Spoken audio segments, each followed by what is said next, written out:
we've arrived in Bindoon only about 2.5 hours later than intended. We were meant to be here for breakfast, and it's all of a sudden it's lunchtime, 12:30.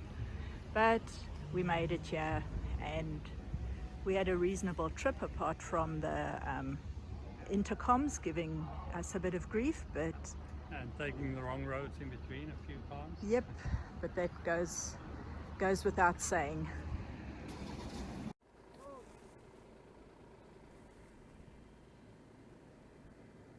Yeah, I'll record the stop.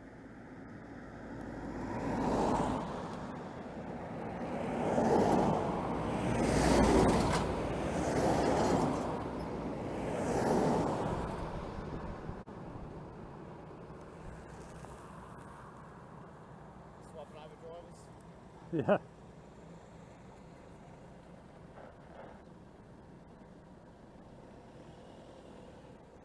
This is our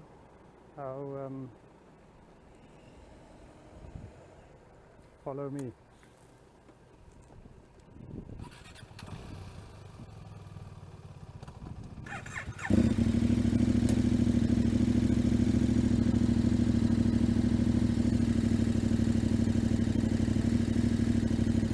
I don't know.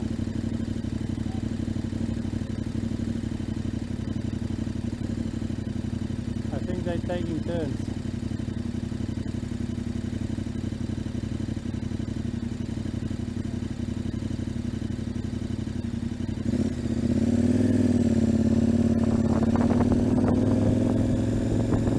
Follow me, do not overtake.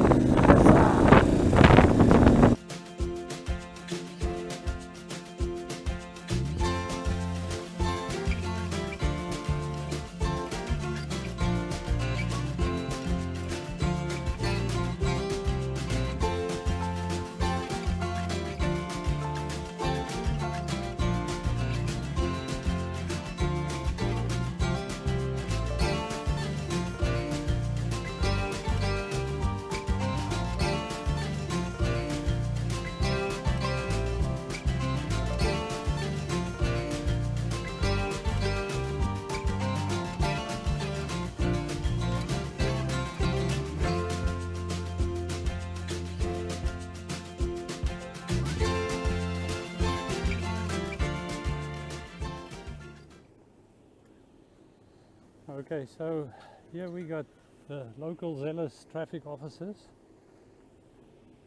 They haven't had a chance to write out a fine for a while, I guess. They decided Edna didn't stop at the stop sign. Basically she was following me because I didn't stop either. Anyway, we made their day.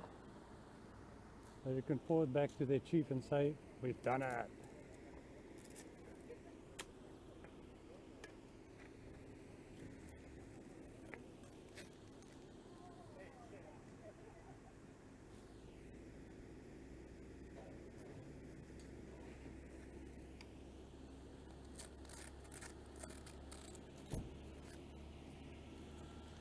Alrighty, sorry about this. This is the painful part. There's your driver's license back. $300 of 3 demerit points. Yeah, and we're getting it from all the locals because those are the 2 previous intersections, and there's actually been some quite nasty accidents there, so that's why we're controlling it. So I do apologise for the heftiness of it. This was not a good start to our holiday.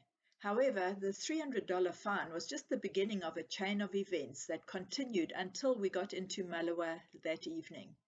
Philip had put my summer gloves, which I'd been wearing up until that point, down on the back of my bike for me, and when I had a drink of water, I'd taken my spare winter gloves out of my tank bag to get to my water bottle. When we left, I'd put my winter gloves on, being so distracted by the fine, and of course rode off with my summer gloves still on the back of the bike, and only realized it later when we stopped along the road. Goodbye, summer gloves. The next thing that happened was while we were riding, I was bitten in 3 places on my neck and back by something that must have crawled into my helmet when we were stopped by the traffic officer. This created welts and itchiness, which was annoying me for the next week or 2. after having the sun in our eyes for most of the afternoon, we were initially happy when the sun started setting and we got onto this great quiet road without road markings. However, in Australia, once the sun goes down, the kangaroos come out to play. So it wasn't long before we had one dart across the road between Philip and myself, narrowly missing my front wheel, thankfully.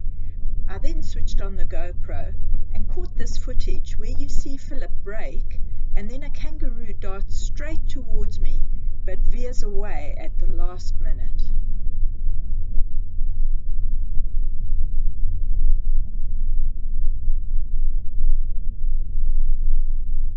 Watch again at the actual speed.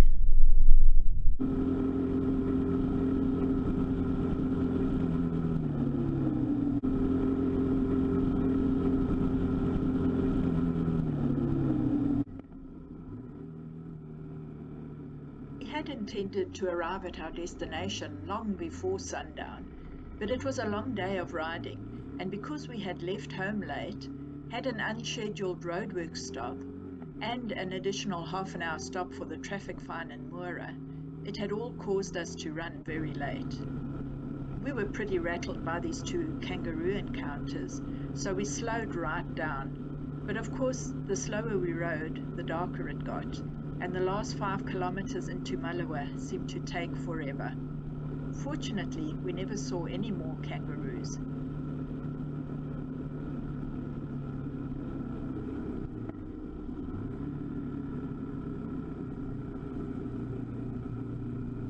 We were really looking forward to arriving at the motel and relaxing with a nice hot meal and a cold beer.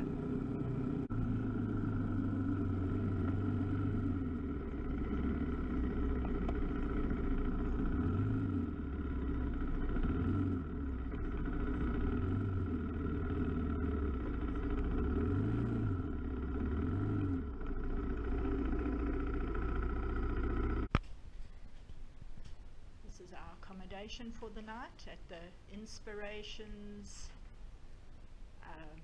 motel in Malawa. Not the Ritz, but it'll do.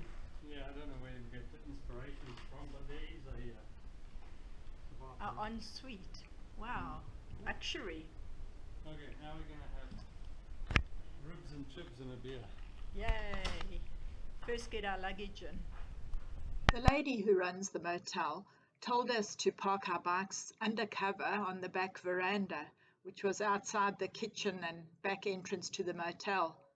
There were a few truck drivers sitting on an outdoor setting there, having something to drink, and as we went past, the one said, "Do you park your bikes in your lounge at home too?" We thought that was quite funny. Anyway, after we had taken everything off our bikes and put them in our motel room, we went and had dinner, and it was very pleasant. We had ribs and chips and salad, and of course, because the motel was not licensed, we had to settle for a lemon, lime and bitters. We couldn't have a beer.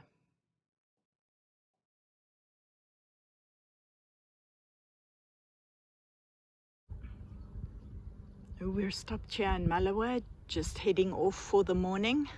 Got everything packed on the bikes, had our breakfast, got sorted out, and now we stopped at the only shop in Malawa to try and get some meat to have on a barbecue for tonight.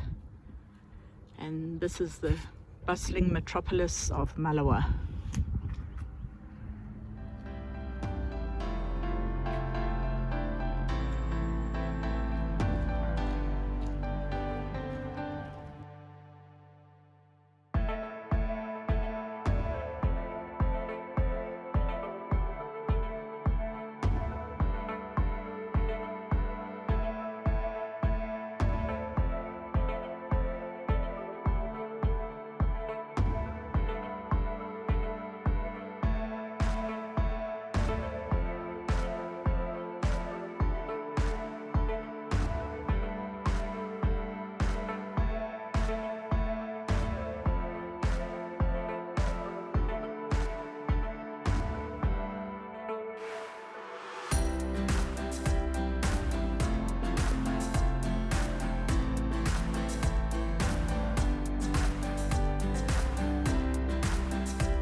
So this is the best spot we could find.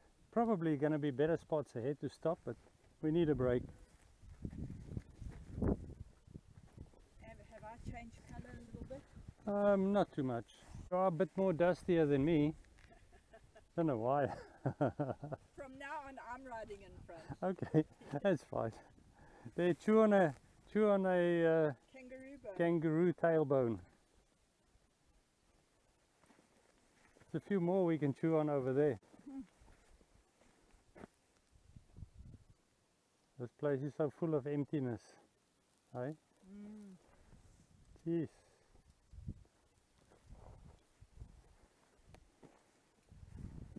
Anyway.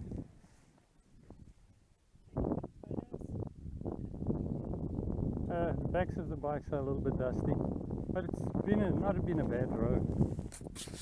Been a good road.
after checking in at the homestead, we set off on the 16-kilometer farm road to the river's campsite, where we were going to be totally self-sufficient for the next 3 nights.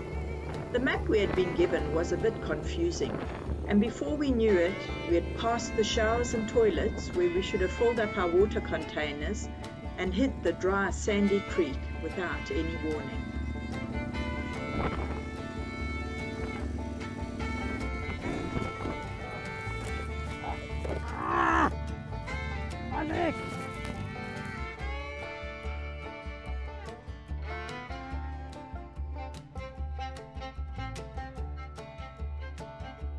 Well, as you can see, I took a tumble face down with my leg twisted and pinned under the right hand pannier.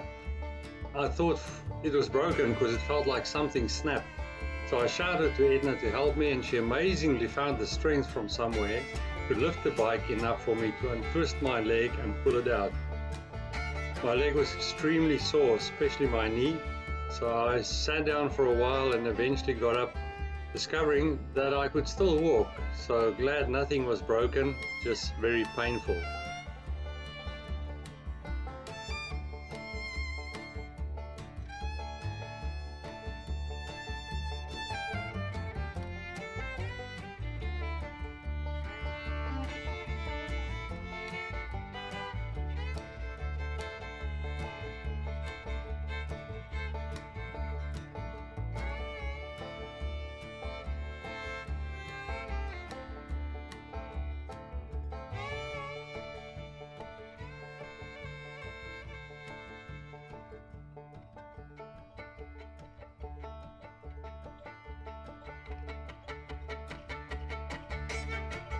I'm in there.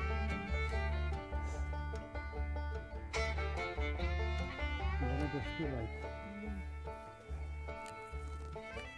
Yeah, but oh well, till we hit this patch here.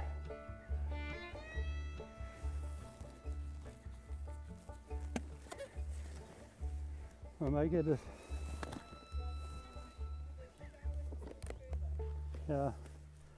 try and make it as light as possible. Okay.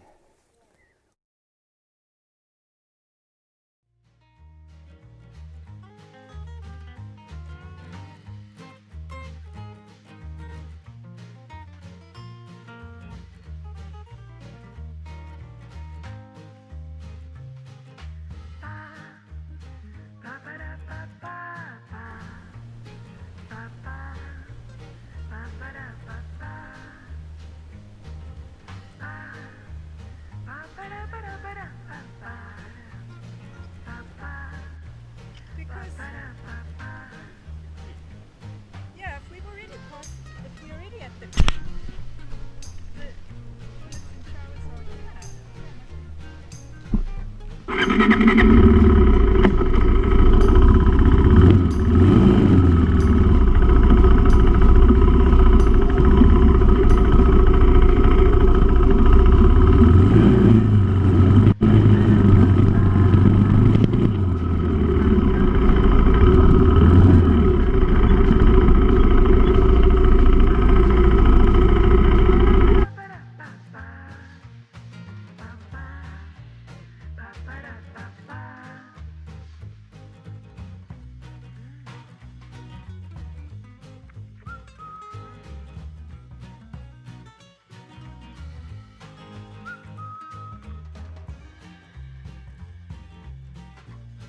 Well, after my big tumble, we got going, but we soon discovered that 16 kilometers is going to be a nightmare. The road was very corrugated and sandy, and the bike was moving all over the show.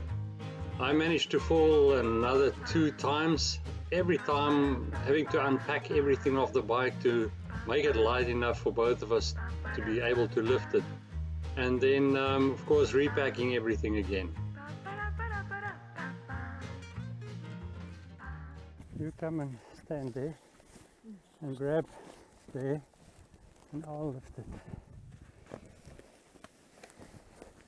Got it? yeah. Okay, stand out. Yeah. Right. Okay. It's like a boot camp, our holidays. It's you don't get fat and lazy. You get fit.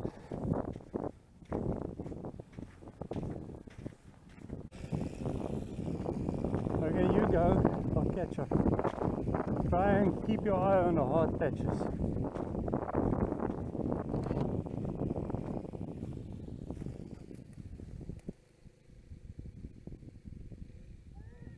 Okay, just put your, you mustn't go, you must just stop and put your foot down. You see, the only way is, you got it right on the shoulder of the road. Or that side, or this side. Yeah, that side. The left to right on the shoulder of the road.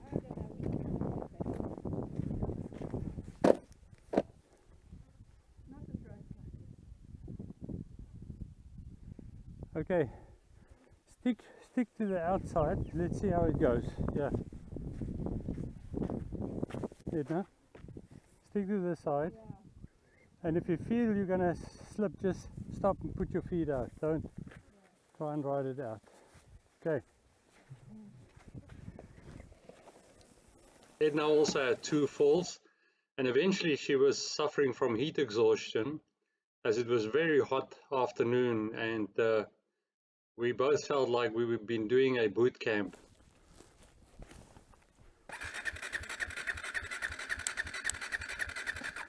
What's that?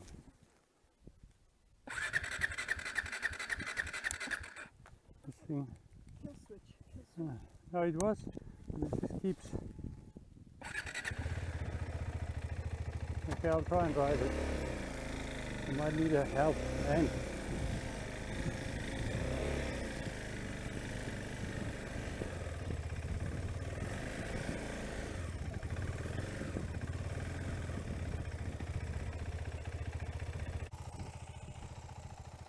Looks like it's getting better up there. Just stay that side, and you'll see. I hope the campsite's worth it. Yeah.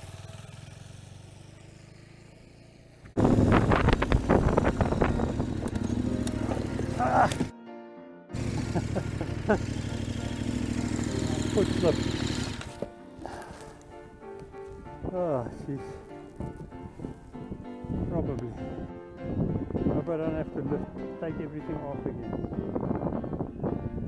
So about 4 p.m. we realized we're not going to make it to the river campground before dark, and my knee was very sore, so we only managed to do probably about, I don't know, 3 to 5 k's from the homestead.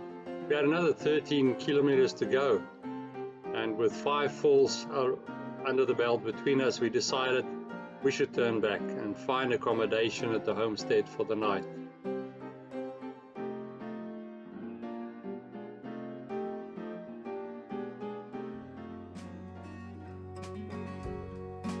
When we arrived back at the homestead, the trip back actually went fairly quickly.